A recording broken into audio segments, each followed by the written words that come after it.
નમસ્કાર મિત્રો, હું બાબુ પટેલ આપને એજ્યુસેપરની યુટ્યુબ ચેનલમાં આપને આવકારું છું।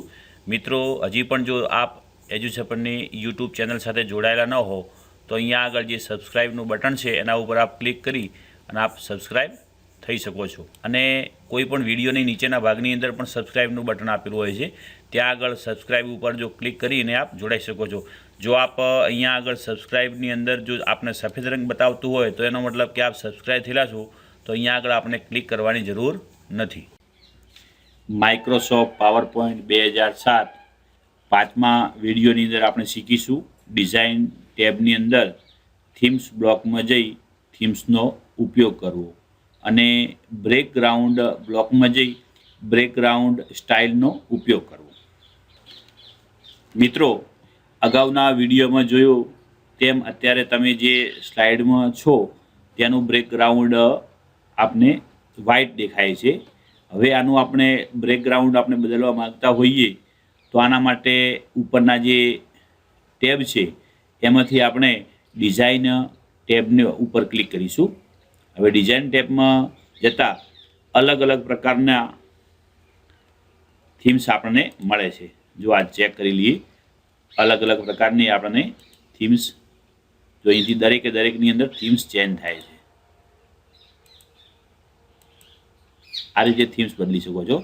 અહીંયા આગળ મોર ઉપર આપણે ક્લિક કરીશું તો હજી પણ જે વધારાની હોય એ પણ મેળવી શકો, અથવા તમારા કમ્પ્યુટરની અંદર કોઈ એવા પ્રકારનું પાવર પોઈન્ટ હોય જે તમે પહેલાંથી બનાવેલી હોય અને એની થીમ્સ જો મેળવવા માગતા હો તો અહીંથી તમે મેળવી શકો છો। પણ અત્યારથી હું એક આ પ્રકારની થીમ્સને હું પસંદ કરી લઉં છું। હવે આ થીમ્સને પસંદ કર્યા બાદ આપણે જો કલર ચેન્જ કરવા માગતા હોઈએ તો ઉપરનો અહીંયા આગળ જે કલર છે એ કલર ઉપર જઈને આપણે એનો અલગ અલગ થીમ્સનો કલર ચેન્જ કરી શકીએ છીએ। અહીંથી જો ચેન્જ કરવા માગતા હો તો અત્યારે હું આની અંદર જે થોડું વ્યવસ્થિત દેખાતું હોય અને આ પસંદ કરું છું। અત્યારે દરેક થીમ્સની અંદર આ કલર ચેન્જ થઈ ગયો છે। હવે આ જે સ્લાઇડ છે એને સ્લાઇડને થોડા વ્યવસ્થિત દેખાય એના માટે આ જે સાઈડની અંદર જમણી સાઈડની અંદર કસ્ટમ એનિમેશનવાળું જે ટેબ છે ટાસ્ક પેન એને આપણે અહીંથી બંધ કરી દઈએ એટલે આપણને હવે દેખાય। હવે તમે આની અંદર કોઈ અલગ જ પ્રકારનો કલર મેળવવા માગતા હો તો આ બ્રેકગ્રાઉન્ડ જે બ્લોક છે એની અંદર બ્રેકગ્રાઉન્ડ સ્ટાઇલ એના ઉપર આપણે ક્લિક કરીશું। એમાંથી કોઈ પણ આપણે કલરને પસંદ કરી શકીએ। દાખલા કે અત્યારે હું આમ કરીશ તો દરેકની અંદર આ કલર ગોઠવાઈ જશે। હજી આના સિવાયનો પણ જો તમે બીજો કોઈ કલર પસંદ કરવા માગતા હો તો અહીં લખેલું છે ફોર્મેટ બ્રેકગ્રાઉન્ડ, એના ઉપર આપણે ક્લિક કરીશું। હવે એમાં બે ઓપ્શન છે, એક ફિલ અને પિક્ચર। અત્યારે આપણે ફિલના ઉપર રહીશું। ફિલની અંદર સોલિડ ફિલ, ગ્રાન્ડિડ ફિલ અને ત્રીજો છે પિક્ચર એન્ડ ટેક્સચર ફિલ। તો પહેલાં અહીંયા આગળ આપણે સોલિડના ઉપર રહીશું। અત્યારે જે કલર છે એ કલરને હું અહીંથી ચેન્જ કરવા માગું છું। દાખલા કે આનો હું કલર પસંદ કરી લઉં છું અહીંથી એકદમ રેડ, તો રેડ થઈ ગયું છે મિત્રો। હવે આ બ્રેકગ્રાઉન્ડનો કલર ચેન્જ થઈ ગયો છે। જો તમે દરેક સ્લાઇડની અંદર જો આ કલર એપ્લાય કરવા માગતા હો તો એપ્લાય ટુ ઓલ કરવાનું, અને એક જ સ્લાઇડની અંદર આ કલર સેટ કરવા માગતા હો તો અહીંથી ક્લોઝ કરી દઈશું। તો એક જ જે સ્લાઇડ છે એની અંદર આ કલર ગોઠવાઈ જશે। બીજી સ્લાઇડ પસંદ કરીએ, ફરી પાછા બ્રેકગ્રાઉન્ડ સ્ટાઇલમાં જઈએ, એમાં ફોર્મેટ બ્રેકગ્રાઉન્ડમાં હવે આપણે અહીંયા લખેલું છે ગ્રાન્ડિયન્ટ ફિલ, એને પસંદ કરીએ। એની અંદરથી તમે અલગ અલગ પ્રકારના તમે અહીંથી એમાં ઓપ્શન આપ્યા છે। પ્રીસેટ કલર પહેલાંથી જ આપેલા છે, એનો તમે ઉપયોગ અહીંથી કલર કરી શકો છો। દાખલા કે હું અહીંથી આ કલરને પસંદ કરું છું। હવે તમારી ઈચ્છા હોય કે આનો એંગલ વધારો ઘટાડો કરવા માગતા હો તો આ રીતે જુઓ, તમે અહીંથી તમે જોઈ શકો છો એની અંદર અહીં ચેન્જ આવે છે। તમે એંગલ અહીંથી ઘટાડી શકો છો। જે લાલ કલર છે એ નીચેના જમણા ખૂણા તરફ ખસી રહ્યો છે અને પીળો કલર છે ધીમે ધીમે આગળ સરકી રહ્યો છે। 0 સુધી જશે, પછી એનાથી આગળ જશે નહીં। હવે તમારે અહીંથી બીજો કોઈ કલર ચેન્જ કરવો હોય, બેકગ્રાઉન્ડનો અહીં પીળો કલર છે એની જગ્યાએ કોઈ તમારે બીજો કલર કરવો હોય તો એ પણ તમે અહીંથી ચેન્જ કરી શકો છો. હવે આ જે સ્લાઇડ છે એ સ્લાઇડની ટ્રાન્સપરન્સી એટલે કે બ્રાઇટનેસ જો તમારે વધારો ઘટાડો કરવો હોય તો અહીંથી તમે આમ જેમ જેમ આગળ જશો એમ એની બ્રાઇટનેસ ઘટતી જશે. તમે 100% ઉપર મૂકશો એટલે થોડું એનું લેવલ નીચું જશે. મિત્રો, આ એક જ સ્લાઇડની અંદર જો તમે એપ્લાય કરવા માગતા હો અહીંયા જે ફેરફાર કર્યો એ, તો અહીંથી ક્લોઝ કરીશું અને દરેક સ્લાઇડમાં એપ્લાય કરવા માગતા હો તો એપ્લાય ટુ ઓલ કરીશું. અત્યારે હું ક્લોઝ કરી દઉં છું. ફરી પાછા આગળની ત્રીજી સ્લાઇડમાં જઈશું. Background style, format background.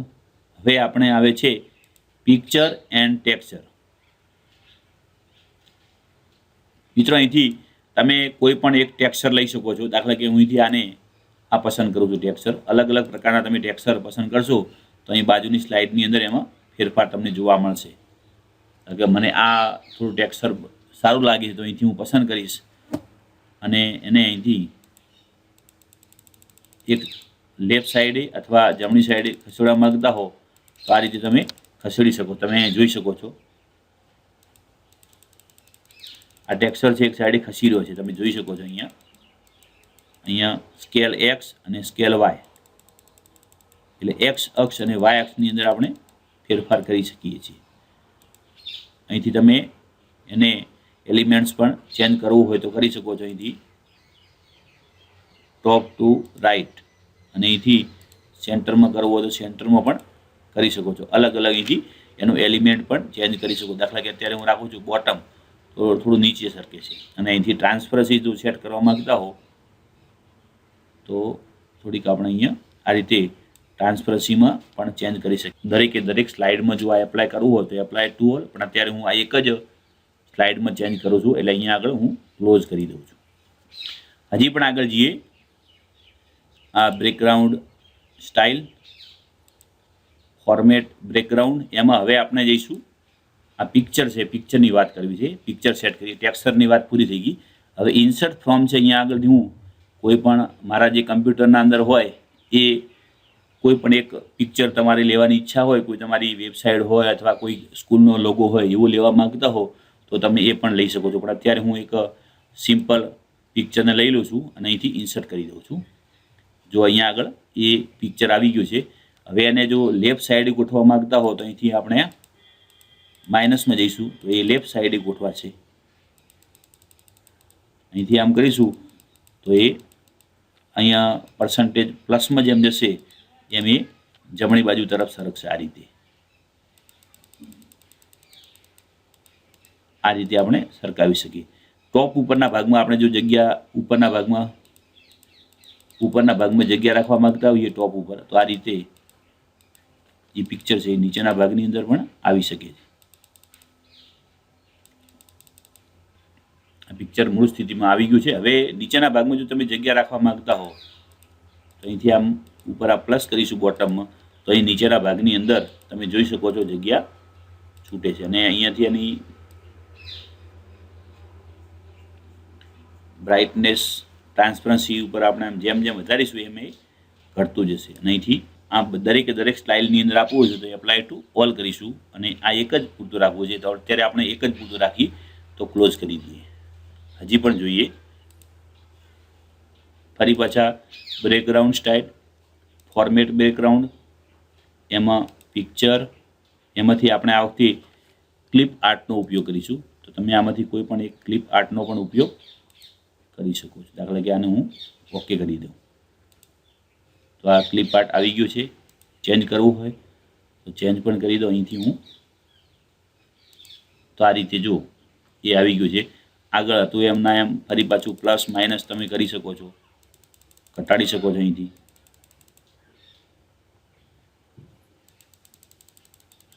Plus minus કરી દઈએ અને આપણે અહીંથી ક્લોઝ કરી દઈએ. મિત્રો, આપને આ જો વિડીયો ગમે તો લાઈક કરશો, સાથે સાથે કોમેન્ટ બોક્સની અંદર આપનો અભિપ્રાય પણ આપશો. હવે મિત્રો, જે આપણે ઇફેક્ટ આપી હતી અને બેકગ્રાઉન્ડ સ્ટાઇલની અંદર અલગ અલગ પ્રકારના અહીંયા આગળ કલર ચેન્જ કર્યા હતા આપણે, એની જગ્યાએ શરૂઆતમાં જે આપણે આપ્યો તો મૂળ ઇફેક્ટ એ પાછી મેળવવા માગતા હોઈએ તો ફરી પાછા અહીંયા આગળ બેકગ્રાઉન્ડ સ્ટાઇલમાં જઈશું અને એમાંથી અહીંયા આગળ જે વ્હાઇટ દેખાય છે એના ઉપર ક્લિક કરતાં બધી જે સ્લાઇડો છે એ મૂળ સ્થિતિમાં આવી જશે. આપને અમારું કામ ગમ્યું હોય તો પ્લે સ્ટોર ખોલો, પ્લે સ્ટોરમાં એજ્યુસફર લખી સર્ચ કરો અને એપ્લિકેશન આવી જશે. ઇન્સ્ટોલ ઉપર ક્લિક કરી એપ્લિકેશન ડાઉનલોડ કરી આપ તેનો ઉપયોગ કરી શકો છો.